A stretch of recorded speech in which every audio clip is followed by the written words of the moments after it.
Children are a heritage of the Lord, and the fruit of the womb is his reward.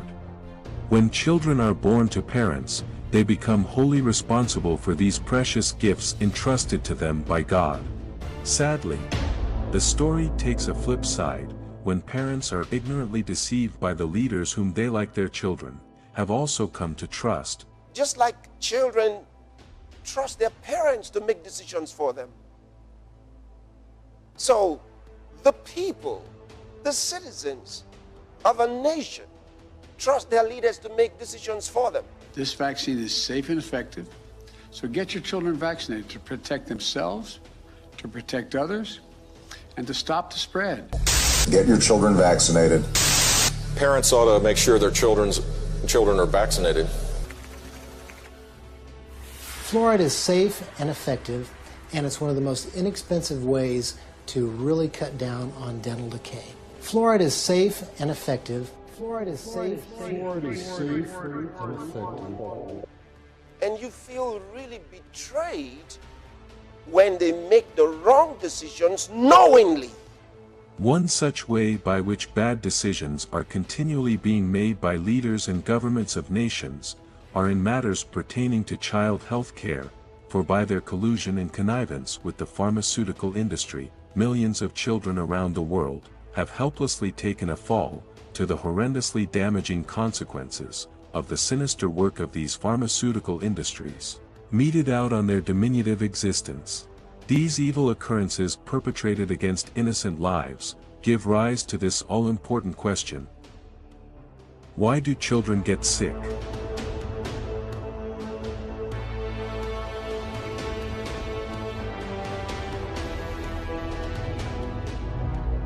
A popular quote by Johnson & Johnson, a leading pharmaceutical company, as seen on their website is, J&J is a take care of you your whole life company. From the day you're born, Johnson & Johnson never stops taking care of you. As seemingly sweet as this sounds, entrenched beneath this fine-sounding quote, is a hideous eugenicist agenda. So from the time a child is conceived, the eugenicist agenda moves into full swing. While this child is in the womb, the expectant mother is injected with the so-called anti-tetanus injection, which has proven to be an anti-fertility medication. These things are on record. The damage that they caused in Africa and India. Sterilized women. There was an explicit intent through a 3-decade-long program of research and development by the WHO to develop an anti-fertility vaccine. The motive? To reduce female fertility in the face of alleged overpopulation. The WHO's research and development program had identified a conjugate, a chemically bonded form of beta-HCG and tetanus vaccine as the most effective formulation, and for a 5-dose schedule at 6 monthly intervals as being necessary to prevent successful pregnancy. The resulting anti-fertility vaccine was successfully trialed in developing countries. According to the WHO, up to 63 countries may have been targeted. So I was doing an observation on my rotations in Detroit, Michigan, when I was training, and I saw that they gave some people the a vaccine for tetanus and some not as a protocol. And the ones that were on welfare did not get it, but the ones who private pay did, which didn't make sense. But I saw there's a huge difference in fertility, huge. The people who didn't get it were extremely fertile. The people who did had a lot of problems. I Googled it then, and sure enough, you can still find this if you Google it, that the World Health Organization and NIH have since 1972 been developing the tetanus vaccine as an abortion or sterilization vaccine. They've been putting the pregnancy hormone inside the tetanus vaccine in that vial. And so every time you get it, it's a cumulative response. Your body will then see, if you're a female, you'll see when you're getting pregnant, you have a higher and higher HCG level, right? Yep. Well, then your body will then learn to attack that. So it's going to attack an early pregnancy. So then you wouldn't even know you got pregnant in the first place. So they have absolutely used this in Latino countries, Africa, and India. I was tested, and my anti-HCG levels were way up. What does this mean? When a woman has antibodies, an immune reaction to HCG produced in her own body. My journey with the miscarriages was very difficult. The first one, I carried that pregnancy for about 3 weeks. I got pregnant again, and I must have carried that pregnancy for about 4 weeks. I got pregnant a third time, and this time I carried that pregnancy for 10 weeks. I knew there was a problem. If you create antibodies against HCG, the minute the new baby forming in the woman's womb starts producing HCG, it is destroyed like it was bacteria or viruses, so that the signal is completely lost, and therefore the ovaries do not produce progesterone. So if you have high enough levels of anti-HCG antibodies, then the woman would actually just become sterile. However, in the event that the child makes it to the world, the next item on the eugenicist agenda would be to turn that child into a property of the state. This is executed in a number of ways. At the birth of this child, the hospitals, in collusion with the pharmaceutical companies, load these defenseless children with several toxic vaccines under the guise of immunizations and inoculations. These mark the first of many ticking time bombs, which show up as illnesses programmed into these children, waiting to detonate as they grow up. Those of you who have just had babies, you better be careful, because Satan is more vicious today than he ever was, because his time is short, and it's pushing them to get you vaccinated and get your babies vaccinated.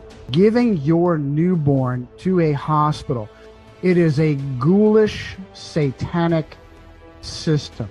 Your baby is immediately ID'd as chattel, as property, as proof of its earning, of his or her earning power, filled with toxins, vaccines.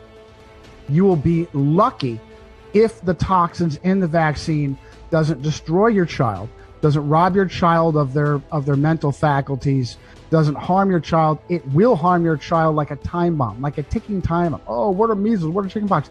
Part of that is the ticking time bomb of toxins put into your child when you give your child to a hospital. Here's a vaccination schedule that reveals a track record of the number of doses of vaccines children have received between 1962 to 2019. In 1962, children received 5 doses. In 1983, they received 24 doses. As of 2019, they received 72 doses. We're giving 49 doses of 16 vaccines to children before the age of 6. If you went into the hospital and the doctor said, I'm going to give you 16 different medications on different schedules, you would look at that doctor as if they were crazy, because you understand that when you start mixing medications, you are creating this entirely uncharted world of reactions. You don't know how those things are going to react in combination. You know, vaccine protocols were dramatically increased. When I was a little boy, we only got 3 vaccines. But my children, 5 of my 6 children, got 22 vaccines. Beginning in 1989, that's the thimerosal generation. That's the vaccine generation. And it's the sickest generation in the history of this country. I'm looking around. Some of you are my age. And if I'm mistaken, I apologize. But I'm in a generation where I got 7 shots. 26 years later, my daughter got 10. Her son got probably 60. My new grandson's expected to get 72, and I just watched you add more. I'm appalled. Many just believe, they were made to believe, that they needed vaccines to protect themselves and their children. We assume that if we vaccinate, we're getting protection. We assume that if we vaccinate, we're stopping spread of disease. Those are assumptions that have never been solidified in science. Some even ask the question, so if we don't take the vaccines, what should we take? What do you mean, what should we take? Take what for what? What makes you think you need to take something against what you don't even know is out there?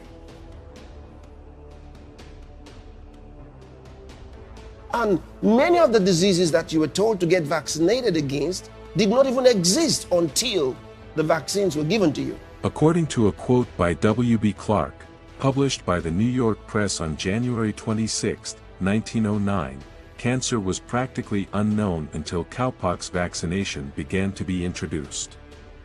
I have seen 200 cases of cancer, and I never saw a case of cancer in an unvaccinated person. There is no study to prove that unvaccinated children have ever been proven to start an epidemic.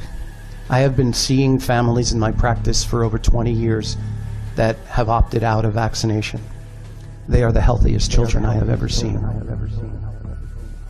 And explain why you feel this way and why you decided not to vaccinate your youngest children. So I have three children. My oldest, is kind of the sacrificial lamb. He was vaccinated and had a huge amount of thimerosal, a huge amount of mercury. And after he had the MMR and the chickenpox vaccination on the same day, we never saw him again for 3 years. Never saw him again, meaning he developed autism. He lost language. He lost social skills. He lost bowel control. He became very sick within hours of vaccination. So I held his hand over the proverbial fire. He got burned. Don't ask me to line up my other 2 children to get burned again. What kind of parent would I be? Like if I was a doctor, I would want you to get sick. Yeah. Because the more times you get sick, the more money I make. That's right. I don't get sick. I'm just being honest. I don't get sick. Okay. My children have never been sick. Okay. They've never been vaccinated. They've never been vaccinated, none of that, and they don't get sick. Okay. Because the mother's milk in the breast is all the vaccination that they need. That's it. That's it. So don't be deceived anymore. If you were deceived before, don't be deceived anymore. Another item on the eugenicists' agenda for sickening children and keeping them dependent on the pharmaceutical industry is the willful production and sales of harmful so-called baby care products. These products infect these young ones with diseases, make them sick and keep them coming back for medical treatment. It's interesting because it was 6 years ago when I was pregnant with my first child that I discovered that the most commonly used preservative in baby care products mimics estrogen when it gets into the human body. Now, it's very easy actually to get chemical compound from products into the human body through the skin, and these preservatives had been found in breast cancer tumors. And many of these chemicals are now linked to the skyrocketing incidence of chronic childhood disease that we're seeing across industrialized nations. I'll show you some statistics. So, for example, in the United Kingdom, the incidence of childhood leukemia has risen by 20% just in a generation, very similar statistic for childhood cancer in the US. In Canada, we're now looking at 1 in 10 Canadian children with asthma. That's a 4-fold increase. Again, similar story around the world. In the United States, probably the most astonishing statistic, a 600% increase in autism and autistic spectrum disorders and other learning disabilities. Again, we're seeing that trend across Europe, across North America. And in Europe, there's certain parts of Europe where we're seeing a 4-fold increase in certain genital birth defects. Interestingly, one of those birth defects has seen a 200% increase in the US. So a real skyrocketing of chronic childhood disease that includes other things like obesity and juvenile diabetes, premature puberty. Speaking of baby care products increasing the risk of chronic childhood illnesses, have you checked carefully to see the ingredients used in producing your baby powder and lotion? Did you also know that these ingredients are profoundly toxic? For decades, Johnson & Johnson has been selling baby powder. Your grandparents probably used it on your parents. Your parents probably used it on you. You likely used it on your babies. Well, that's too bad because guess what? Spoiler alert. Turns out that baby powder by Johnson & Johnson causes cancer due to the talc contained in it. Well, now J&J is facing one of the biggest consumer lawsuits in history. They have set aside a staggering $9 billion, with a B, dollars to try and settle this case.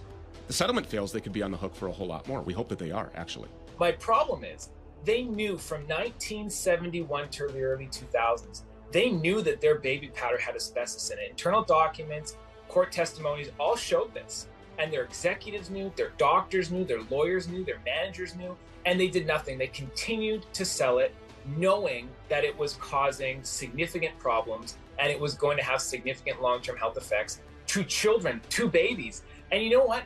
Their slogan, which I guess says it all, they say they're a company that helps you your entire life. Really what they are is they're a company that makes you sick from the day you're born, and they'll profit off you your entire life.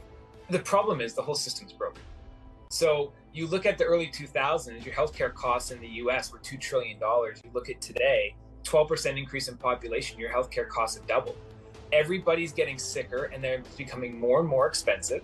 And we need to change what we're doing. We need to pivot. Luckily looked into this. We've been hearing that talc can cause cancer. Now all of a sudden we're finding out that there was asbestos in the product. I mean, think about this. We're powdering our babies' genitals with asbestos with one of the top pharmaceutical companies in the world. And, you know, sure, we can look at the money-grubbing corporation that didn't care about the people, and we can argue about that. We can talk about the doctors that recommended using this product on our babies as the best way to take away the dryness, you know, when you're changing their diaper. But what we keep, you know, we sort of keep missing is the CDC and the FDA and the regulatory agencies. I want to ask some questions of you, and a simple yes or no is fine. The FDA's authority over the safety of baby lotion. First, can the FDA require a review of baby lotion for safety before it comes to market? No. Can the FDA require the manufacturer not to use a toxic ingredient, for example, formaldehyde, in its baby lotion? No.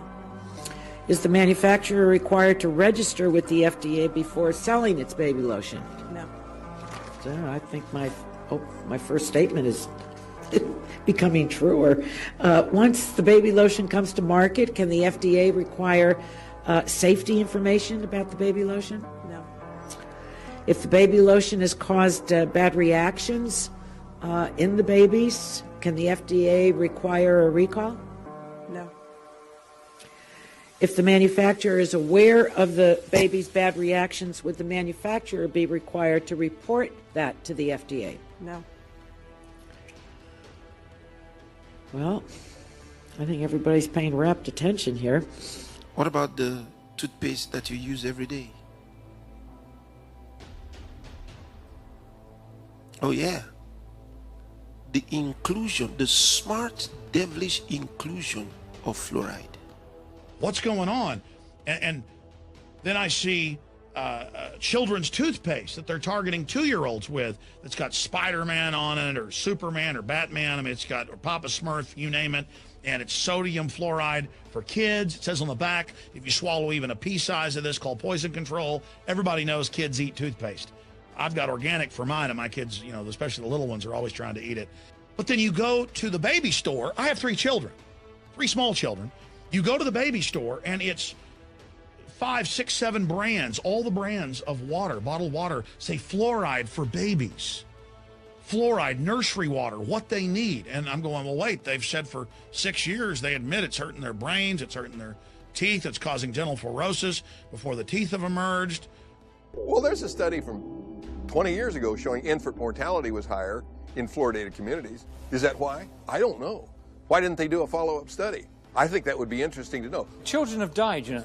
There's been a case of a child who swallowed this. The dentist left the room. The parents didn't know. The kid swallowed it, had to be rushed to hospital. They couldn't save him. He died.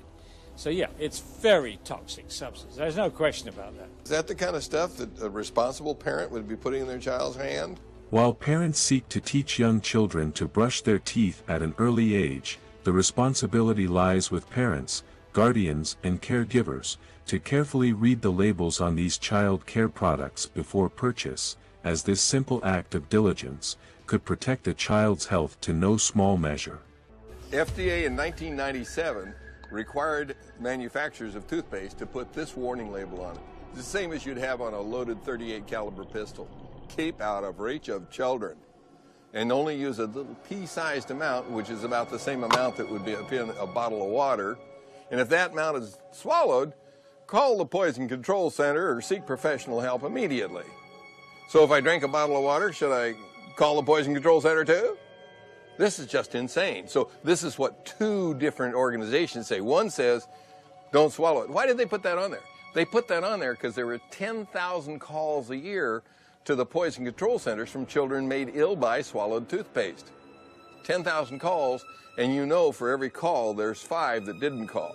And there are only poison control centers in half the states. So that means 100,000 children are made ill by swallowed toothpaste.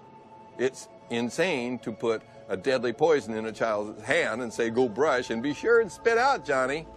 Why would our regulators say nothing about it? Because they're bribed? So they just keep quiet. So much so that if your toothpaste does not include fluoride, you think it's bad. But fluoride is not good for the body.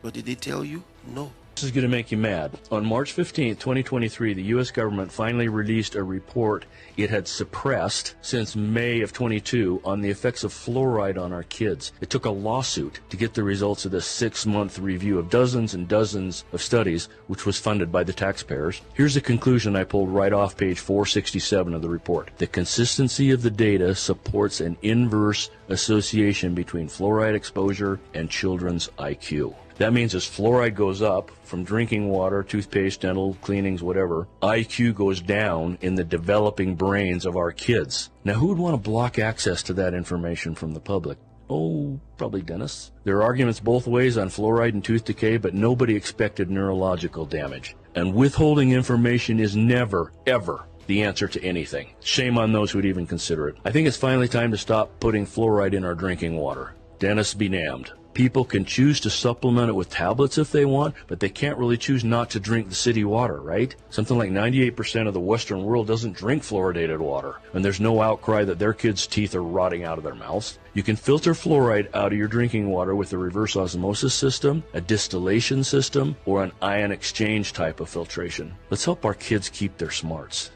I thought water was supposed to be safe for all of us. Even the ADA agrees. They warn their members, not you, not the water districts. Of course they recommend fluoridation, but they tell members to tell their parents of children to make up tap water formula with fluoride-free water. Make up the formula with fluoride-free water so the baby won't get fluorosis. Interesting they use the term fluorosis. It's not dental fluorosis. Fluorosis is the body, joints, ligaments, tendons, brain, what Dr. Theitzen was talking about, the endocrine system. When you overdose infants with fluoride, you cause adverse responses systemically. And even the advocates for fluoridation agree that if it works topically, not systemically. But systemically is dental fluorosis. And when you can see spots on children's teeth, you've got to be a dentist to believe you've poisoned that child enough to cause spots on their teeth, and that's the only organ that was impacted. The level of dental fluorosis in the community is proportional to the level of fluoride in the water supply. That's because people drink the water. And the exposure to fluoride is what causes dental fluorosis. The fact is, their poisoning is so accelerated that they know that we're becoming aware of it, and so they know that it's coming to a critical flashpoint with the public, so they're backing off and going, okay, yeah, those studies are out there. Okay, scientists in the government, stop complaining. We'll cut the amount, knowing that they're not really targeting you so much in the water now as they are in the food, in the toothpaste, in the crops that are having it sprayed on it. Between 150 and 300 plus chemicals are in the so-called sodium fluoride. That's the other big secret. Sodium fluoride's bad enough. Lead, mercury, arsenic, radiation, particles, radium, different isotopes of uranium, because they mine, most of the sodium fluoride comes from the byproducts of phosphate mining, where they mine the phosphate for fertilizer, but they can't use the toxic waste. They just certify it from China and ship it over here, or they certify it from Florida and ship it, into your city, and then you drink it. You can't make something up this bad. So parents need to know that the war is on. The war is on. That's the reason we can't just fold our hands. No. We have to pray God's word. We have to declare God's word. And we have to declare truths. We have to speak truths. The truth is, Children deserve to be healthy and strong, to live up to their full God-given potentials, but in light of these horrible acts against innocent children in our world, people must now consciously adapt a whole new paradigm about the so-called healthcare solutions, being served by a corrupt healthcare system, which is backed by a pathologically eugenistic-driven pharmaceutical industry, and renew their minds in line with God's thoughts for their health and that of their children. Now you have to think differently. You have to think new. Think differently, especially as a Christian. Especially as a Christian. Because the Word of God gives you a different kind of life. A life that is not subject to disease. See, you have to understand that. And be not conformed to this world, but be ye transformed by the renewing of your mind, that ye may prove what is that good, and acceptable, and perfect will of God. Romans 12 verse 2.